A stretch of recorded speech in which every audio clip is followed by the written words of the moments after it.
Welcome back to Thingamajigger Thursday, everybody. Today's episode, we're going to take a closer look at the splitting maul from last week. Then we'll take a sneak peek at next week's tools, two of them, and then we'll take a quick look at next week's giveaway item. Let's jump right into it. All right, so here's that splitting maul, and I have spent many hours and scrolled over hundreds of photos trying to ID this thing. Not ID what it is, we know what it is, but at least the manufacturer or person, for that matter. I've taken a ton of close-up photos of this name here. I've tried to do cover it in some tissue paper and hit it with a pencil, and I still can't seem to get clear enough numbers and letters. But what I'm going to do here in just a minute is we'll get a real close-up with the camera, and I'll kind of point out, and maybe somebody somewhere will have an idea. Now, last week I said I thought it weighed 5 or 6 pounds, and we got a little scale here, and I will show you I was way off. So we're zeroed out. Get it hooked up. When I said it was heavy, I wasn't lying. I'm hoping the camera can see this, but when I did it on the other side of the shop, it was 8.98 pounds. I'm assuming that's about what it says here, 8.92. Yeah, almost a 9 pound. I'm betting it was at least 9 pounds before half of it rusted off. Let's get the camera in closer so we can get a better look at whatever letters and numbers those might be. This one to me kind of looks like an I or maybe an upside down T. That one's pretty easy, I think, as a J. This one, a C or a G. Again, not 100%. Then it just starts getting kind of fuzzy. This one here might be an N, like straight down and up, or it might be a V, or possibly an M. So imagine if that was like a backside D and this was a W, or, geez, I don't know. Then this one, I can clearly see an arc right here, but I can't quite tell on this side. So it's either an O, a C, or a G. Then after that, it gets really hard. There's something in here and something here. Yeah, who knows? This one down here, it's stamped a lot deeper, but honestly, I can't make out anything. It's maybe a W.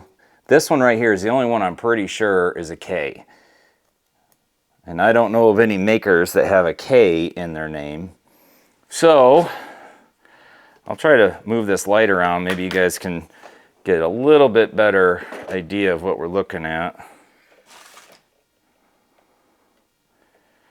Again, I'm just shooting in the dark here.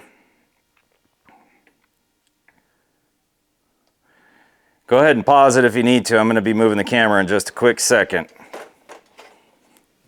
All right, so I did reach out to a couple forums, and I reached out to Wrangler Star, which if you're watching my show, you probably watch him. He's got like 2.5 million subscribers. He's doing really well. But he's been into this kind of business for a long time, so hopefully he'll get back with me. I'm not really all that confident he will. I mean, when you got that many subscribers and getting thousands of comments a day. So we'll take a quick look at a couple of the distinguishing features that I noticed when I was looking at different ones. First up, we have straight edge, parallel edge with rounded off sides for the handle hole. It's not like a teardrop or an straight oval. It's got fairly straight parallel sides on it. Second, the end has these little chamfers on all four sides. That was a distinguishing factor. And then the third thing that I noticed, and one of the reasons why I said I thought it was hand forged, is there is no casting marks. Most of the other ones I saw had like a seam running right down the length where the cast was split. I don't see that on this one at all on either side.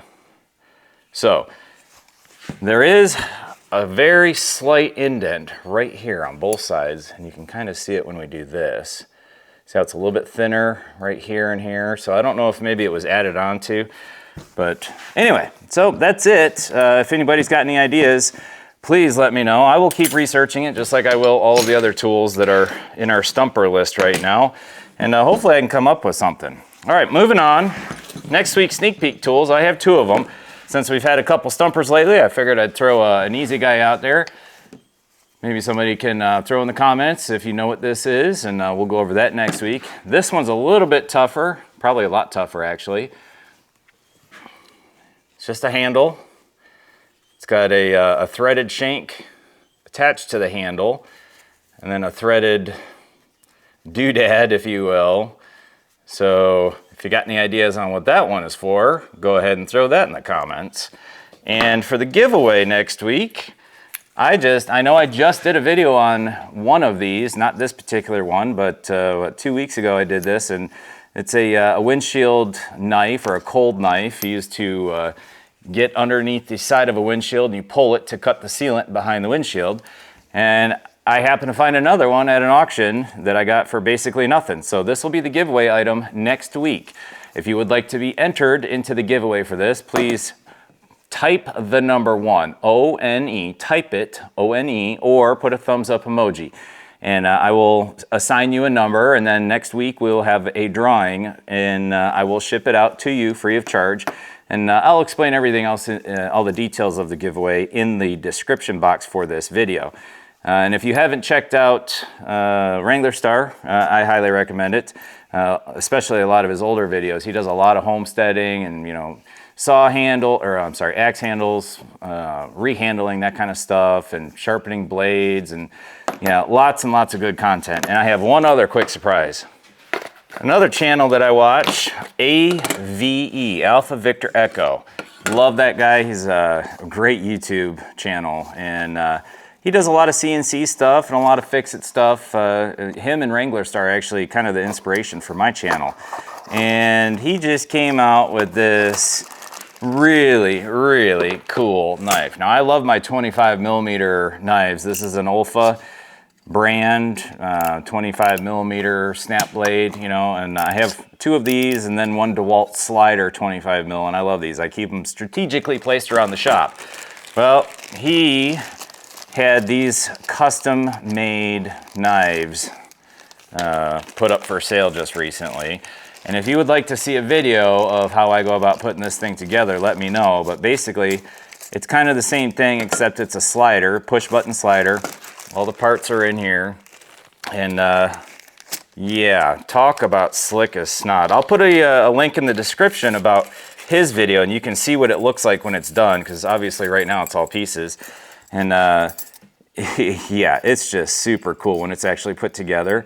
It has this part right here, which is a titanium piece, and you can blue it if you want, which I will for mine. But once you put it together, it's basically a lifelong tool. You know, it's not going to be like one of these plastic ones that ends up breaking eventually. You know, these are pretty stout and, you know, whatever. But if you would like to get one of these, that he had, well, I don't know if he currently does right now, but he had them for sale on his channel. Just follow the links on his channel and it'll take you to his, I think it's Etsy or something like that, and you can order one. Now, I will warn you, they are stupid expensive, and shipping might take a little bit to get to you, but still really, really cool stuff, and you're helping out a fellow YouTuber. So, all right, so anyway, yeah, that's it for this week. If you do want to see a video on how this thing's put together and how I like it around the shop, you know, go ahead and put something in the comments and I'll get something put together for that. Other than that, that's going to be it for this week. Hope you all have a great weekend. If you like this kind of stuff, please take a second to hit that like and subscribe button. We'll see you next Thursday.